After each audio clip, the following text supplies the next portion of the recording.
हाय भैया नमस्कार।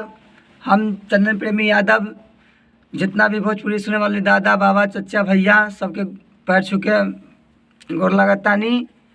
आज हमारा स्टूडियो में बहुत अच्छा गायकर चांद प्रेमी यादव आयल बारन, इनका से चली कुछ सुनी। हाय हेलो नमस्कार प्रणाम। हम भोजपुरी गायक चांद प्रेमी यादव।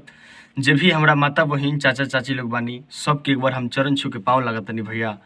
और हमरा अगर कोनो गलती हुई गावे में चाहे बोले में तो घर के छोट बालक समझ के माफ़ करब जा। बाकी देखी अभी एगो गाना हमार रिकॉर्डिंग भइल बा हाल फिलहाल। आप लोग वो गाना के लाइक करी शेयर करी और देखी गाना कैसे बा भैया हम आप लोग को सुना देतनी।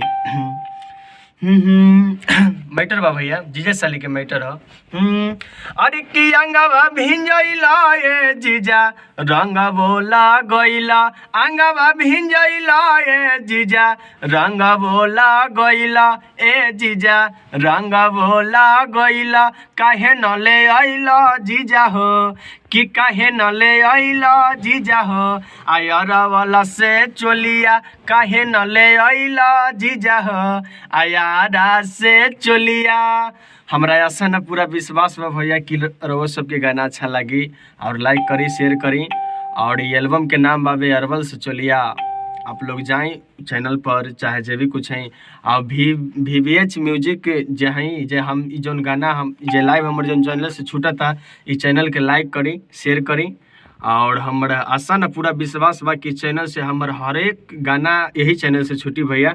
इसी के चलते हम कहते नहीं कि आप लोग लाइक करी शेयर करी और सब्सक्राइब ला न भूली। यही इसमें चाहते नहीं भैया आप लोग सपोर्ट करी।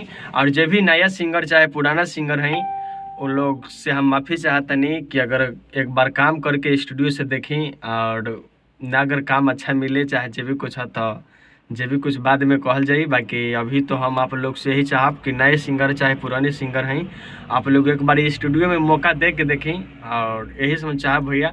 और इस चैनल के लाइक करी शेयर करी और ढेर सारी दुलार प्यार आशीर्वाद दी जैसे हम लोग पर देता नहीं। जय हिंद जय भारत।